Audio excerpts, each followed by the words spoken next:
Evening. I'm Ray Buchanan. I'm the rector here at Iona-Hope. A few weeks ago, Father Jackson called and said, I have this wonderful opportunity for you. Would you like to take advantage of it? And I said, sure. So we're very happy to have Norris Burkes with us tonight, and we're very happy to have you with us tonight. A couple of things that are always, I think, important to know when you come to these sorts of meetings. Doors to the restrooms. If you need to avail yourself of the facilities, it's always good to know where those are.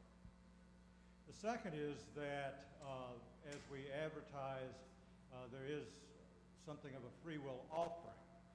We placed an alms basin next to the door on this side, and if you would like, you're welcome to place some funds in there, and those will go toward defraying the cost for this evening. But we're glad you're here with us, and we look forward to our time together with you.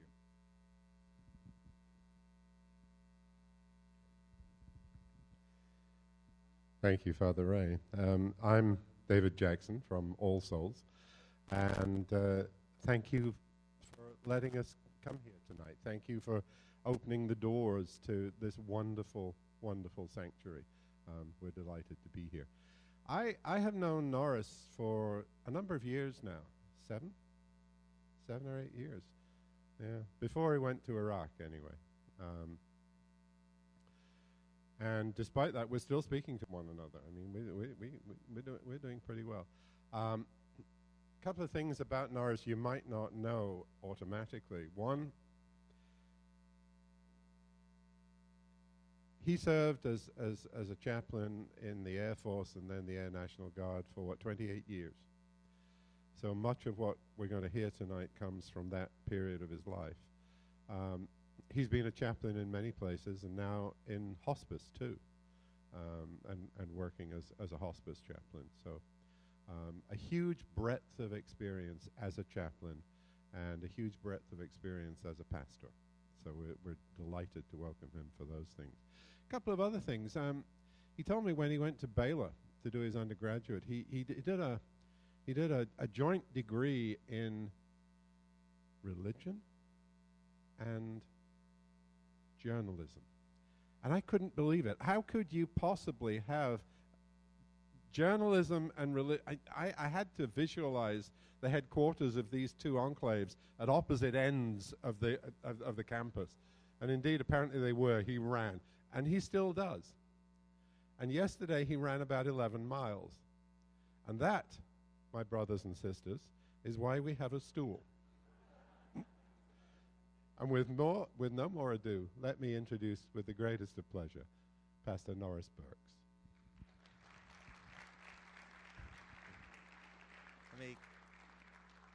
Let me put on the limp, so that you believe that. So I for the last 2 days I've been soaking in their pool. No, it's not heated. It's about 70 degrees or less, but that helps me. That helps take the sore muscles out. So I started running about 4 years ago. I came home from Iraq, and as I told a nurse while I was there, my goal was 1 pound a week. She said, "You're losing 1 pound a week?" No, I'm gaining 1 pound a week. Why would you want to lose it with all that good food that we had? But anyway, real quick, a couple business things. First of all, Ray didn't tell us where the cookies were. There's always cookies after church, but apparently, oh well. So, but a couple things. I'm in 37 newspapers around the country. I live in Sacramento, and I used to serve as a chaplain at Patrick Air Force Base. That's how I got the Florida connection. I'm in 3 Florida papers in Lakeland and Melbourne and here. But if you're here tonight and you would like to, maybe you're part of an organization that would like to have me back, please talk to me after the service. There's my little commercial. And you can invite me back to veterans organizations or hospitals. I do hospitals, and I do talks at schools and churches and public events. Public events is what we try to do so that we can get a lot of people gathered in one place. And the other commercial is the books are on this. They were on the screen. We've got some books for sale back there. They are $12 a piece or 2 for $20. And if you add another $8 to that, I can give one to a hospice patient or a soldier or somebody, so I'm trying to give them away. So the third thing is about cell phones. Here's the deal about cell phones. No, I'm teasing you. See, did you know that cell phones they have a sex to them? There's male cell phones and there's female cell phones. And here's how you can tell the difference. Kind of like, like you can tell a female mosquito because that's the one that doesn't make any noise, which is really odd. But anyway, so, ouch, I'm going to get it. My wife, Mrs. Chaplin, isn't here. Oh, but this is on tape. Anyway, you can tell the difference between, a man's cell phone rings only once before he turns it off. That's because we keep it close. We used to keep it more on our belts, but we don't so much. But we keep it close because we want to get to that thing. Somebody's important calling, right? But so it rings once. That's a male cell phone. A female cell phone will ring about 5 or 6 times till it goes to voicemail because she's always like, she's sitting in the pew going, who didn't turn off their cell phone? Who, please, who didn't? Oh, that's my cell phone. And where'd I put my purse on my left or my right? And it's rang 3 times. Oh, which side of the purse did I put it in? It's rang 4 times. And where's the button to answer? It's rang 6 times. So I can tell. A girl's cell phone rings 6 times, so I can just tell. And then the final order of business here. Now that you see I have a nice tie that my wife matched with my clothes, it's coming off. Wow. Man, it's hot.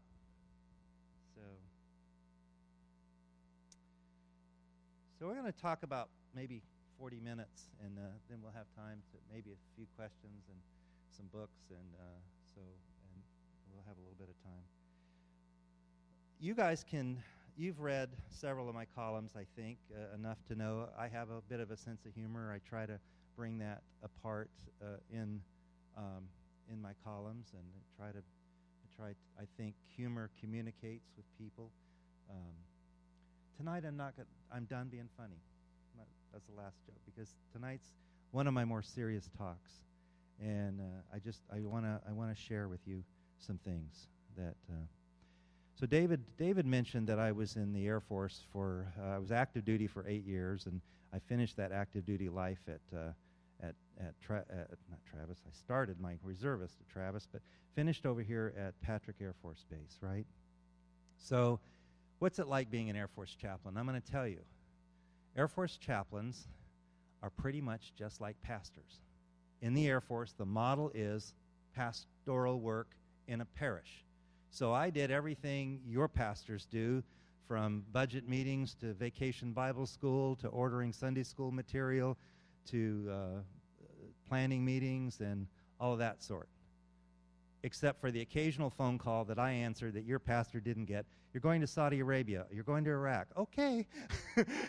So except for that point, well, and they got paid a little more than your pastors probably do. But except for that point, they were just like pastors. And so let me tell you sort of some of the hurtful side of pastoring.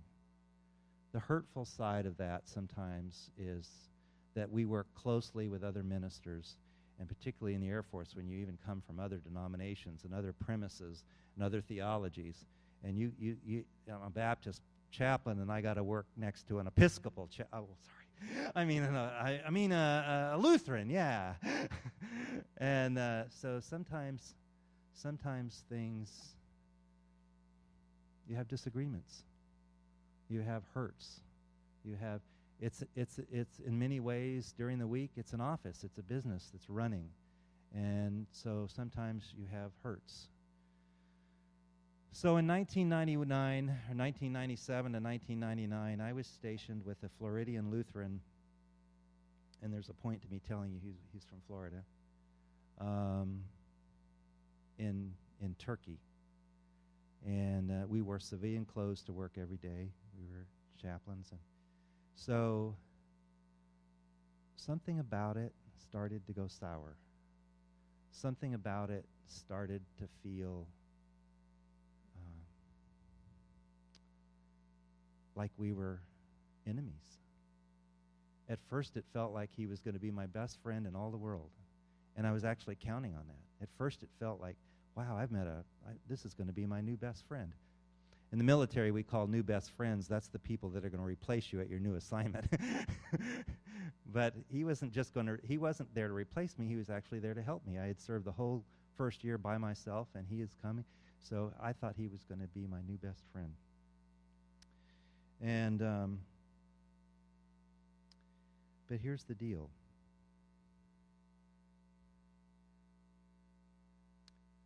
I'm not a very good bookkeeper. And we had to keep the books. I was the guy keeping the books. I was the guy calculating the finances with no training whatsoever. David asked me, how many books you saw last night? I don't really know. They were in the, yeah. So I'm not really a good bookkeeper. And he sort of began to be upset with me about the way I was keeping the books and balancing the checkbook. I didn't balance my own checkbook. Why would I balance, some of you look at me like, I understand, and others like, what? Look, there's different people in the world. I'm more of a people person, and that's just not. So that wasn't my skill. And so he raised some questions about the way I was doing finances. And in fact, and this is quite a confession, it's taken me a long time to say this, the Air Force Audit Agency came in and audited my books. You're in big trouble when the Air Force Audit Agency shows up. My only saving grace is they're used to calculating millions in our little chapel fund of 50 people where it's not millions. So I cleared the audit. But here's the way I cleared the audit. How would you like it said of you? We found no evidence of wrongdoing. But you found I did everything right? No, we found no evidence of wrongdoing. That's like a commander of mine used to say, my only goal is to retire from the Air Force without indictment. He was a big joker, but he would say, we want to retire without indictment. So I did get to retire without indictment, but still there was that little gray mark on my records. So much to the point that 2 days before I was transferred to Patrick Air Force Base, the personnel section called and said, sir, I don't know how to tell you this, but for some reason the commander has withdrawn his medals from you. Withdrawn my medals. Another gray area. He can do what he wants. He doesn't have to say why, and he didn't say why. He was removed for alcoholism about 6 months later, but he didn't say why. So I came to Patrick Air Force Base in 1999, a defeated, dark, hurting chaplain. I remember sitting in my car outside the places on base that I was supposed to go visit. I remember one day sitting in my car right outside in Cape Canaveral. The rain was coming down, and I was bawling like a baby. And I didn't know why. It just hurt. I had been hurt. I had been hurt without any way to defend myself. I had been hurt in ways I couldn't believe. When I came to Patrick Air Force Base in June of 1999, my wife bought our house. Now, I don't mean that she bought it with her money. I mean I couldn't make a decision. I mean she had to drive me to work for 2 weeks. I mean I couldn't decide whether I wanted cheese on my hamburger. I mean it was dark. And in my book I describe it. Somewhere along that time, I found the words to describe it. The Russian submarine, the Kursk, as I think is the way you say it. After some serious malfunctions, their sub sank to the bottom of the Barents Sea. With 118 crew members waited in the dark praying for rescue, they penned some messages, some desperate messages in those dark hours.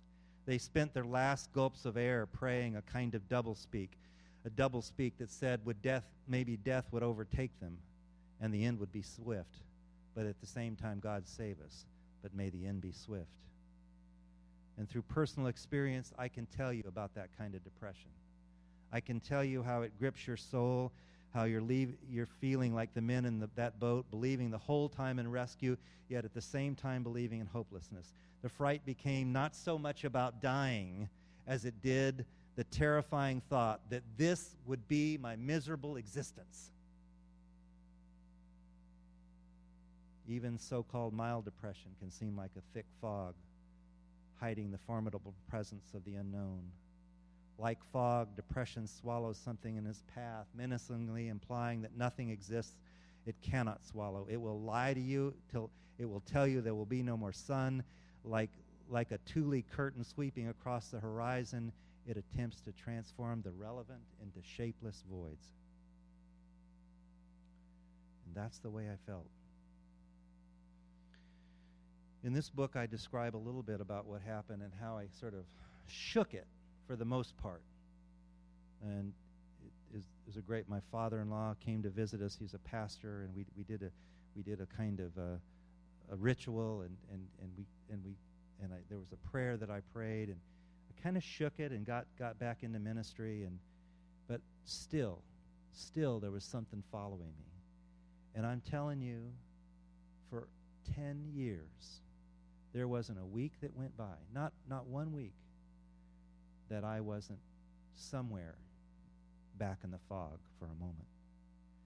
I call it seance with the dead, because it was a dead issue, and I was always having a seance with it. My wife would step into our walk-on closet, the one we don't have anymore, but that's another story if you're reading my column. Anyway, she'd step in, she'd say, is there somebody in here with you? She'd catch me talking to myself. But you know what? I wasn't talking to myself. I was talking to this guy, this chaplain. Years later, if you'd have just done this, we'd have done blah, blah, blah, blah. And she'd hear that. And that kind of script we tell ourselves when we're hurt, that we've been wronged, and that there's no way that we should have been wronged. And I was doing that for years. But like I say, I was functional. I figured out how to order hamburgers after that. We worked it out. But it still took a toll. So in 2008, I think in search of many things, one in search of why people were dying in Iraq, and more not why, but how. How were they dying? I volunteered to go to serve in the largest combat hospital we had.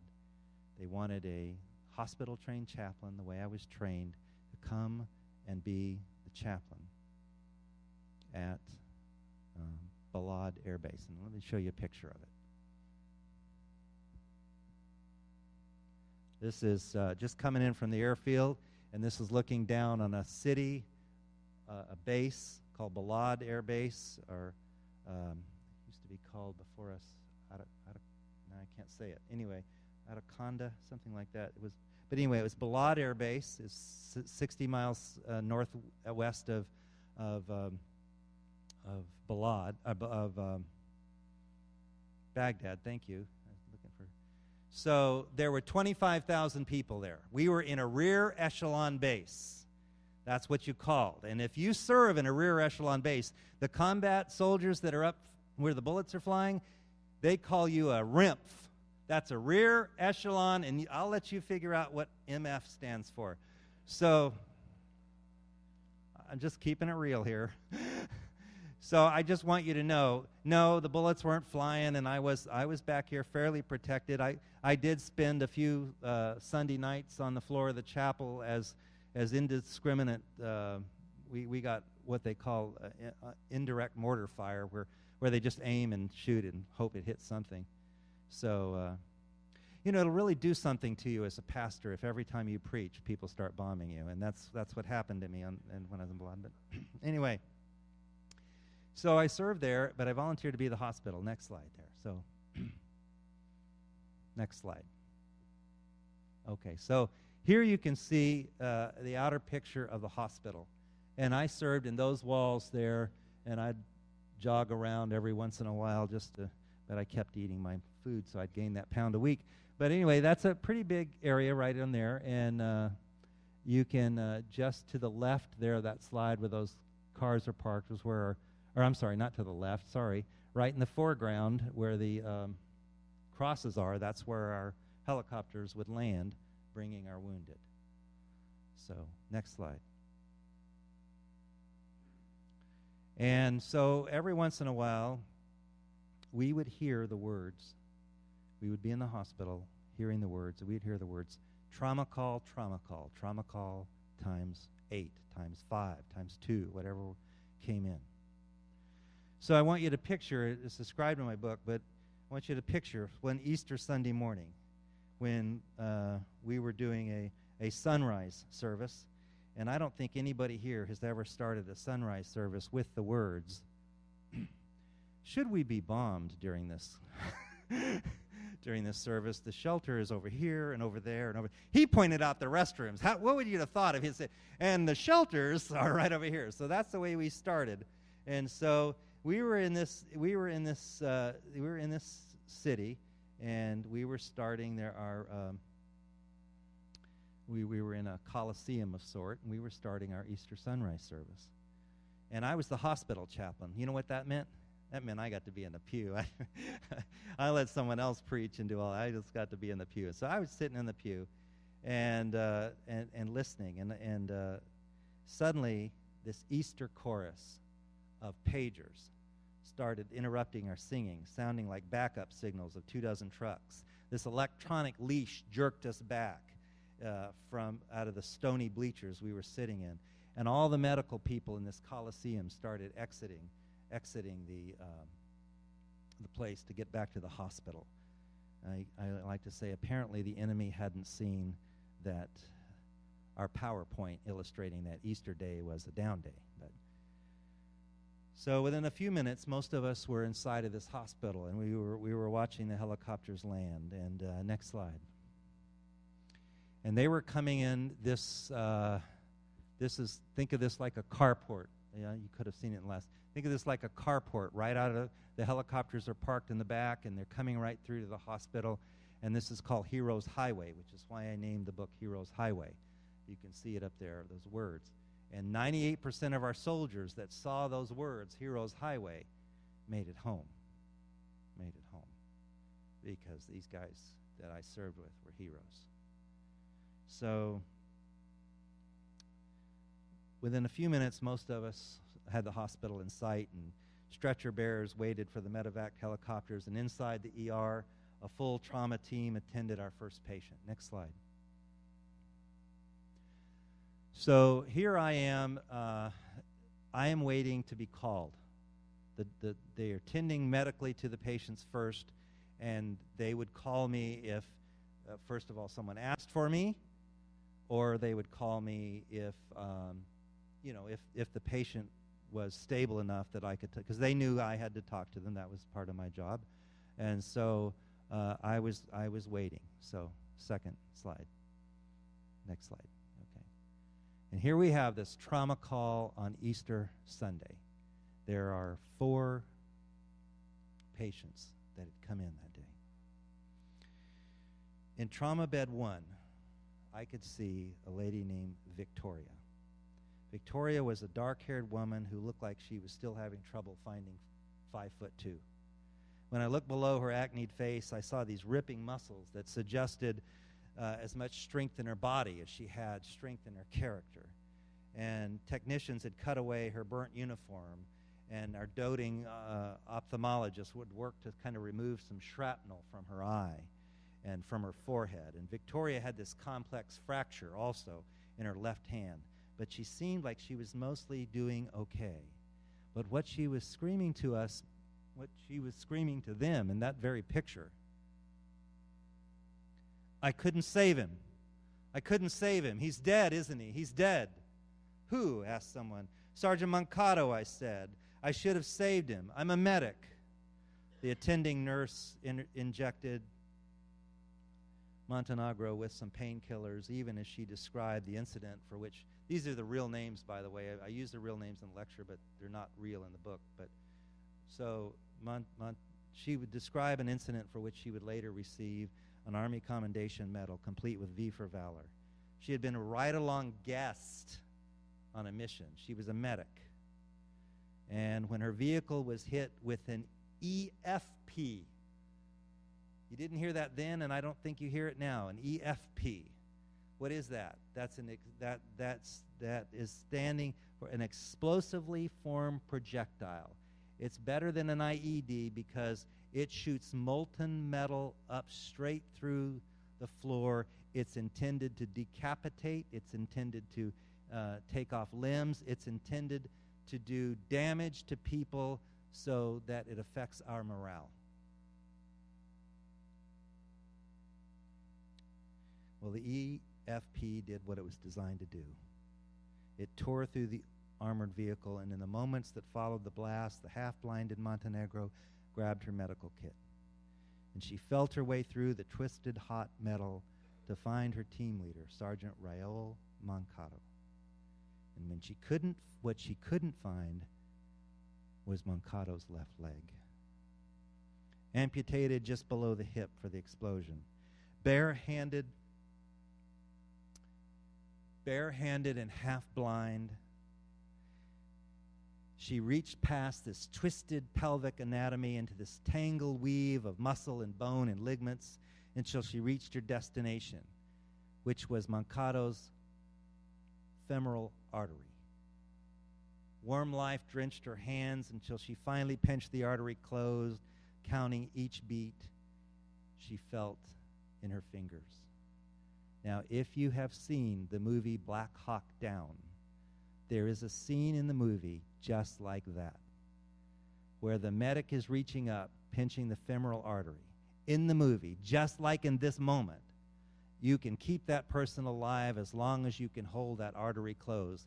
But there comes a time when you have to go to sleep and you have to let go. And no one else can take it because it's going to retract up in there and that person's going to die. So in the movie, just like in this life, Montenegro kept Mancato alive long enough to hear things she didn't want to hear. But I couldn't maintain my hold, she said. That's because it was impossible, one of the surgeons said to her. There's no way to maintain that effort, even in our operating room. We all worked to ensure Montenegro that in those moments that she was like the Dutch boy holding the dike. And then she stopped yelling and she said, he had a daughter, you know. He told me that her name was Priscilla. And there was a baby on the way. No one had an answer for that. He told me how much he loved his wife, Tina, and he didn't want to leave her. The morphine mercifully granted Montenegro some unconsciousness, so I made my way to the other side of the room where another person in that vehicle was, Private First Class Rashawn Crawford, lay wounded from the shrapnel to his left leg, a head concussion, but the PFC, whose African-American features, the set jaw and a soft brown eyes, told me somehow he wanted to tell his story. Next slide. Next one after that. Let's see, one more. So those are our soldiers that were in that vehicle. Montenegro, or Crawford's on the left. In this scene, you can see a great deal of light on them. Where's that light coming from? We have opened the doors to the back yard, if you want to call it, of the hospital. We have in our hands near beer, because we weren't allowed real beer. And the ceremony is to pour the beer into the dirt when you lose one of your own. So, again, Air Force chaplains like pastors, but I don't know if you guys have ever poured good beer out, right? You don't do that. But we were doing that right there and there. So Why don't you go to the next slide and take them off the screen for a minute, or put me back up there, I guess.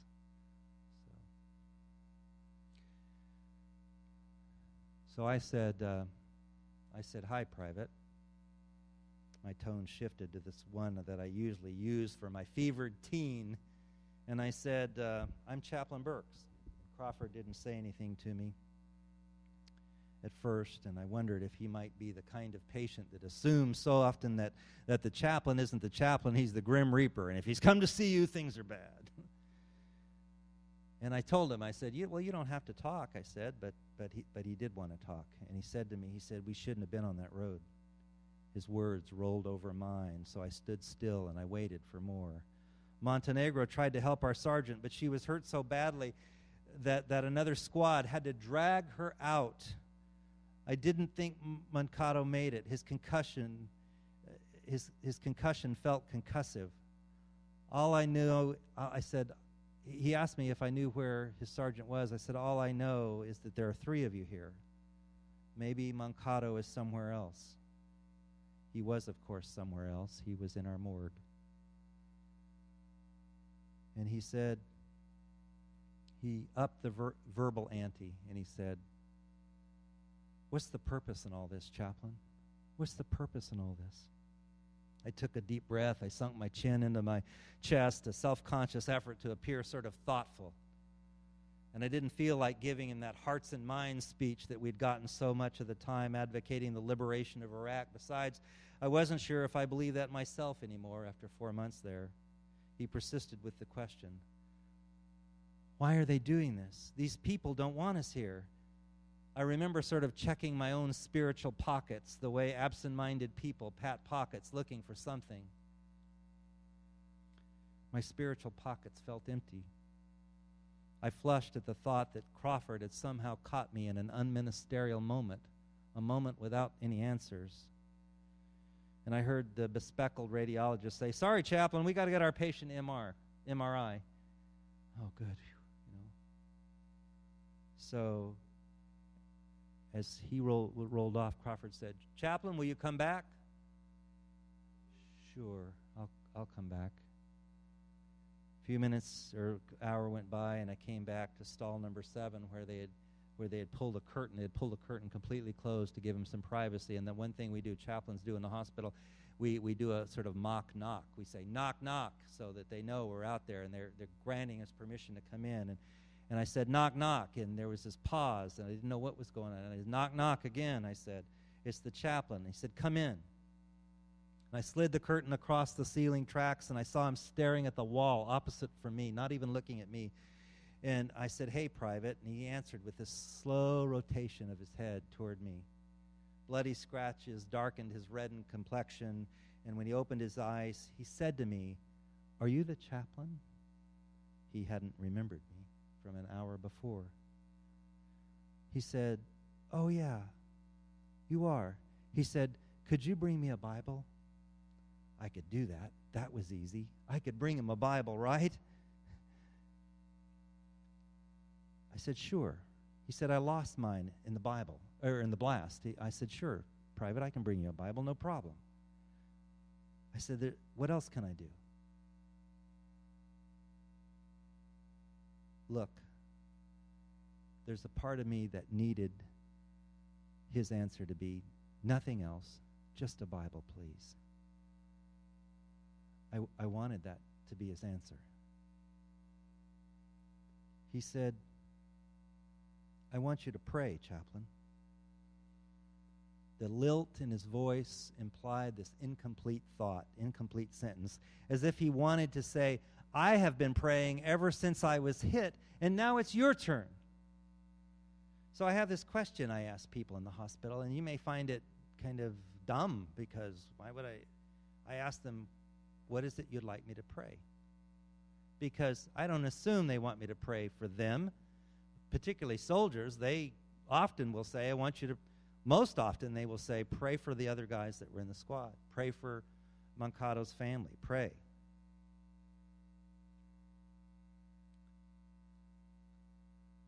But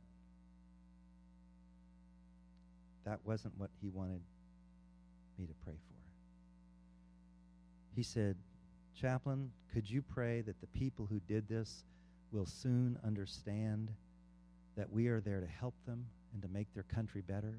Will you pray for the people that did this, that they would understand?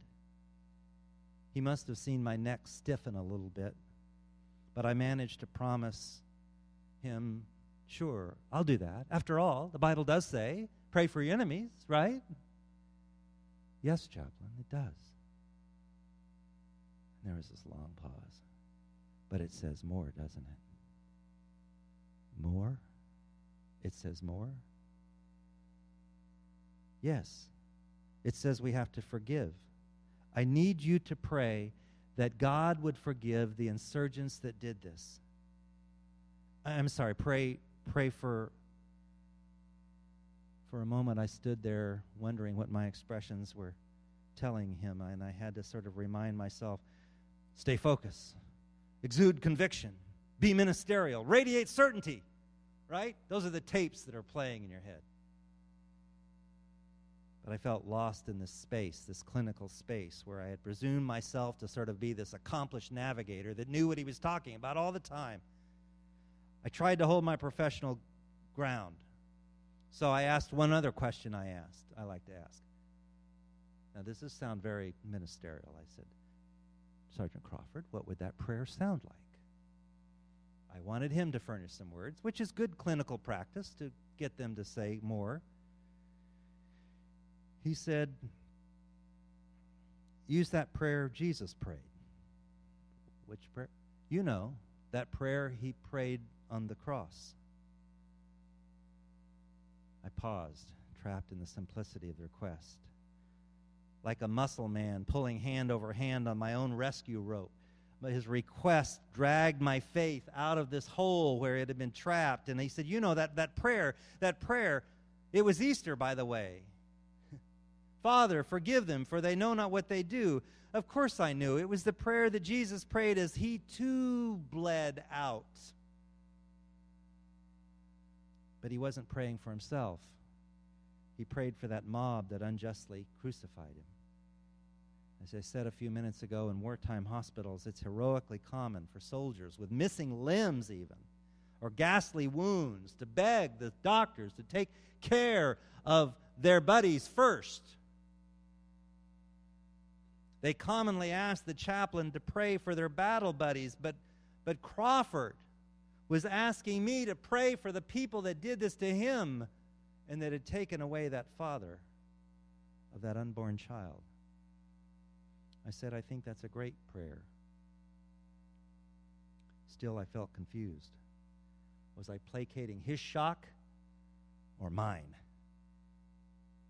I bowed my head, and I shut my eyes, and I prayed aloud, and I prayed as he requested. And after I said my amen, and just before I opened my eyes, I can see it in my own head, this bloodied collage, a sort of silhouetted reenactment of the whole scene. I could see in that moment these insurgents planting the bomb, the detonation, Montenegro struggling to take care of her squad, Mankato bleeding out, and I could see all along Crawford praying for all of them. Suddenly the image blurred into two images, two worlds, two interpretations. One world where an unending circle of revenge, a twisted sphere of bloodied sinew, a place where reprisal and payback are exaggerated by legions of soldiers upon unseen terrorists. And the second world, seen only through faith of this particular soldier, hinted at what the 9/11 aftermath might have been if forgiveness had been proclaimed instead of vengeance. Here's what happened in the following days. Of course, they were flown into Germany in a few days. But in those following days, Crawford enlisted several other chaplains to pray for his enemy. He asked chaplain after chaplain, different shifts, different denominations. He had the rabbi in there. He had the priest in there. You know what he asked them the whole time? He asked them the same thing. He asked them, would they pray for forgiveness for this people that did this? On the third day after Easter, Crawford and his crew were medevaced to Germany, And I can't say what happened to them after that. My guess is that he had to pray that prayer a few 100 million times, and I suspect he may still be praying it. A prayer that will be answered, if not in this world, then in the next. And 4 months later, Mrs. Tina Mancato delivered the baby girl she was praying for, and she nicknamed her baby Mia, just as Sergeant Raul Mancata had requested. So, a month later, I was on a plane coming home. Coming into Baltimore, just as smooth as glass. Everyone was readying their applause that we were about to hit, that we were about to touch down on American soil. And the plane kind of hit a little hard. And it kind of tipped up a little bit. And then it came down again and hit even harder. And then it came up again, and it was porpoising down the runway. And it hit a third time. And we took the plane back up in the air, and people were crying and cursing and praying, and I was doing all three. We had broken the spar of the aircraft. The spar is the backbone. We had hit it 5 Gs. 5 Gs. If you want to know what that is, if you've ever had anyone rear end you at a stop sign, that's about what that is. So for 10 minutes, we circled Baltimore with people saying, Chaplain, I thought we were going to die in Iraq, not in Baltimore. We landed safely. The plane is still in Baltimore. If you ever fly in there, you can find it. They take pieces off of it because we totaled the plane. But I want, and that's in my book, the whole terrifying story. But if you ever in a situation like that, you will pray like I prayed. Is there some unfinished business? Is there something that I need to do? God, if this is going to be it, I feel pretty good about the life I've lived, but is there anything else? It was pretty clear. Yeah, there's a chaplain that I want you to go find in Florida. There's a chaplain that I want you to go talk to. Because Sergeant Crawford, if he could forgive his enemies, you could forgive him. So I went up to St. Pete, and I found him. He graciously welcomed me into his church office. And I mustered this small measure of heroics that I had heard in the soldier's prayer, and I broke my indignant silence. And I started talking to him. I had rehearsed it for years. I had rehearsed how I was going to tell him that he hurt me, and he hurt my career, and he hurt my family, and he hurt. But we were two people now, just talking. He told me a little bit about his family, and then he even mustered the courage to tell me how he had lost his military career over a physical problem. I thought I would be happy about that. He wasn't getting any military retirement after getting out just months before. If he had got out just a few months later, he had gotten a medical discharge. I wasn't at all happy to hear that. I didn't feel any sense of justification or anything. Finally, I said, well, I'm here because I feel like we left some unfinished business. I didn't go into details. It didn't feel like it was time for details. We were just two people now. And he said, I don't have a very good long-term memory. And I remembered that about him, actually. Oh, yeah, I remember. He said, but if I hurt you, if I was responsible for any hurt, he said, I want you to forgive me. And he said, I wish you'd have come sooner, but I want you to forgive me. And then I said something to him that I couldn't believe. Who said that? Did that come out of my mouth? I said to him, and I hope you'll forgive me too. I was shocked that that came out of my mouth. That was not in the plan. That was not in the script. Nothing about that was scripted. And I said, I hope you'll forgive me too. And we left, and I wrote about it, and I sent him the column that I wrote about it, and he wrote back with such glowing words. Oh, you're such a good writer. That's wonderful. I'm glad that can help people.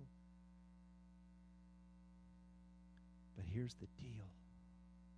Remember I told you I was been thinking about that nearly once a week. About 3 months later, I remember getting out of the shower and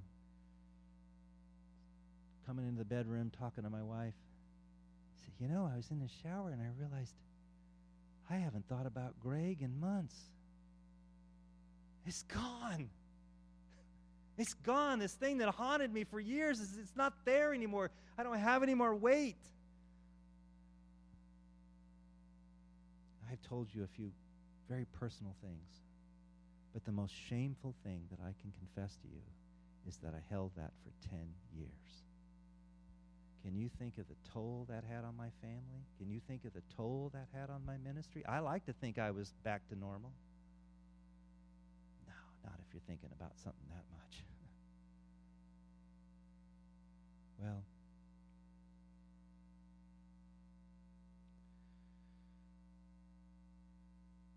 all I have to say to you is think about what's haunted you. If you have an opportunity to go back to someone and just say, you know, I know you're saying, well, I don't owe them an apology, but you can say like what I said. I didn't like the way we left it. I didn't like the way we left things between us. The fog will lift, I can promise you, because as Jesus said from the cross, Father, forgive them, for they know not what they do. If Sergeant Crawford could pray that minutes after losing his buddy, I just decided I don't have any more excuses. So I follow now what AA teaches. I keep my side of the street clean. That's all I can do. Maybe people don't accept the forgiveness I offer, or maybe they don't offer me forgiveness, but I try to keep my side of the street clean. And when I do that, I remain every bit of the minister that God called me to be. Thank you for listening. I said 40 minutes. It's been a few minutes after that. So thank you for listening, and blessings to you. And I would just have a few minutes for some questions. And in the words of Jeb Bush, applaud, please. No.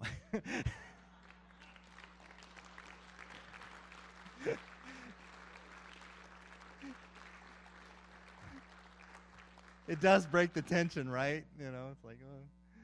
So, anyway, some questions, and it can be light. I don't care. Anything?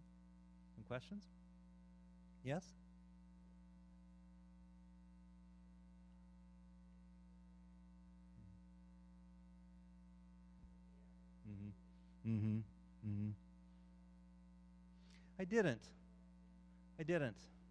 I didn't find that. No, I didn't.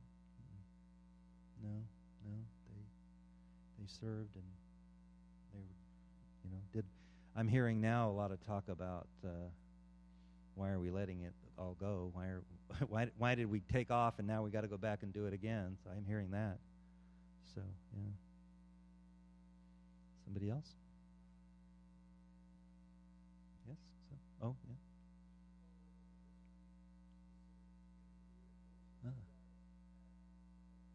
That's great. Was my call to the ministry just specifically for the Air Force? Well, my wife says God called me to preach because I can't sit still in the pew. I think that was part of it. But I pastored for 10 years, and I had a very early influence in high school Air Force ROTC.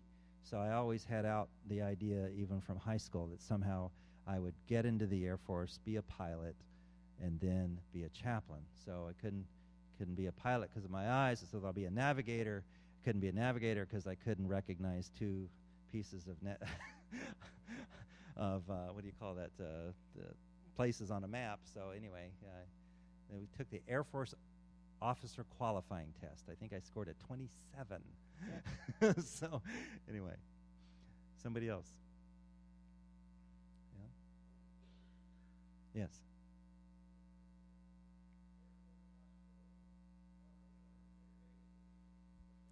Right. Anaconda, I think, was the other side of the base. So with 25,000 people, this was a huge city. I mean, so there was half the Army, but the Air Force served the Air Force did the medical part, so we had, of course, from every branch. We, by the way, worked on patients, anybody, just like your emergency rooms here, where you can be seen for life, limb, and eyesight. Those are the three things. You don't have to have insurance. An emergency room has to see you for those reasons, and we did. So we saw Iraqi children and everything. So, and those stories are in my book too. So, yeah. Somebody else? Okay. Yes, one last. Ma'am? Okay.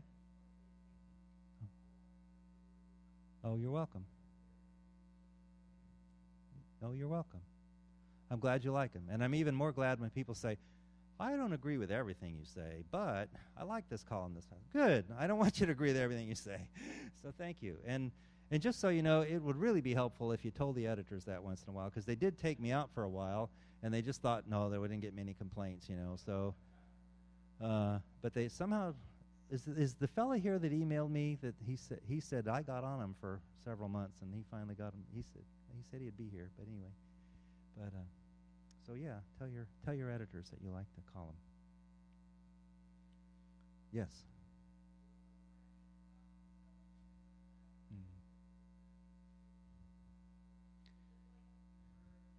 Yeah.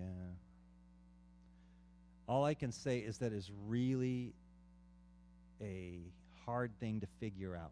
I mean, some people in the military want to say, wait, you put anybody through that stuff and they're going to have more suicide rates. Others will say, no, the reporting's just getting better. Other people say, so no, I don't really have a lot to say about it. I didn't have to deal with much of it while I was there. I could see some beginnings. I saw one soldier came in and said, I need you to help me understand why I'm starting to like this stuff. He says, my job is to kill people, and I do kill people, and I'm wondering why I like this stuff. But I didn't have to deal with much of it, so I can't really say. Yeah. Yes. Yes. Thank you. Right. Right. Right. Right. He says it's the leaders that are hard to forgive that brought you to Vietnam. Right. Well, I'd encourage you maybe even to write them a letter and just tell them, because as I say in my book, really forgiveness really is something that helps us. It's not for them. It's not for them. It's something that releases us. So thank you for serving where you were called to serve.